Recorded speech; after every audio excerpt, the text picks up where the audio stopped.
send collapsing Colts to verge of history. Give them credit, the Indianapolis Colts are one win from history. 9 times this season they've taken a lead into halftime, a remarkable feat considering how bad this football team is. And 7 times they've blown it, lost that lead and lost the ball game. That's one blown lead away from tying the NFL record. In the interest of complete accuracy, the crumbling usually arrives in the final quarter. 5 times this year the Colts lost a fourth-quarter lead. A self-fulfilling prophecy? Coach Chuck Pagano called it earlier in the year. He's right. Losing hasn't just been the Colts' calling card in 2017.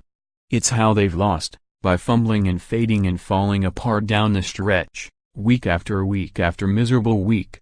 Thursday's collapse didn't come in the fourth quarter, but it came nonetheless. The Colts were outscored 18-3 after halftime and fell 25-13 to the Broncos Thursday night at Lucas Oil Stadium. A game that offered glimmers of hope early faded completely by the end, so scant were the fans left inside Lucas Oil Stadium it had the feel of a preseason game. That's how bad things have gotten in Indy. It's also the Colts' 5th blown double-digit lead this year and their 3rd at home. All told, they've been outscored 223-91 in the second half this season. The only difference was the spiffy new uniforms the Colts suffered their predictable fate in. Indy is now 0-1 in their blue-on-blue get-up, beaten soundly by a Denver team that slogged through an 8-game losing streak earlier this season but had no problem tossing the Colts around in the second half Thursday night. The Colts managed just 90 total yards of offense in the second half while the Colts' defense was carved up by the likes of Brock Osweiler.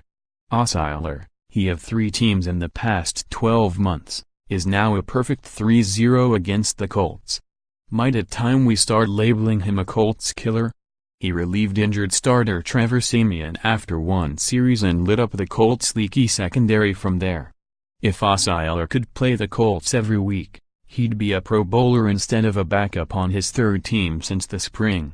In his last 3 games versus the Colts, all wins, Osweiler has thrown for 4 touchdowns and a 99.7 passer rating. The Broncos took their first lead of the night when Osweiler hit a product Cody Latimer in the end zone for a third-quarter touchdown, beating Colts' 4th-string corner DJ White. The rout was on before the quarter came to a close, and Osweiler was dealing. He hit tight end Jeff Hoyerman for a 54-yard catch-and-run score that gave the Broncos a 9-point cushion. Indianapolis led at the break, 10-7. Because Jacoby Brissett was playing some of his best football in weeks. The defense forcing an early turnover certainly didn't hurt. Kenny Moore's first career interception led to a 7-play, 50-yard drive by the Colts that was capped by a 7-yard touchdown scamper from Brissett, his 4th this season. Frank Gore reached a worthy milestone. The aging but effective back notched 1,000 yards from scrimmage for the season. The 12th straight year Gore has accomplished that. Only one other player in NFL history, all-time rushing leader Emmitt Smith, can say he's done that. The only good news? The Colts only have 2 games left. Call star reporter Zach Kiefer at 317-444-6134 and follow him on Twitter, @Zkiefer. More Colts coverage blog, how this loss played out. Brandon Williams is taken off the field on a stretcher.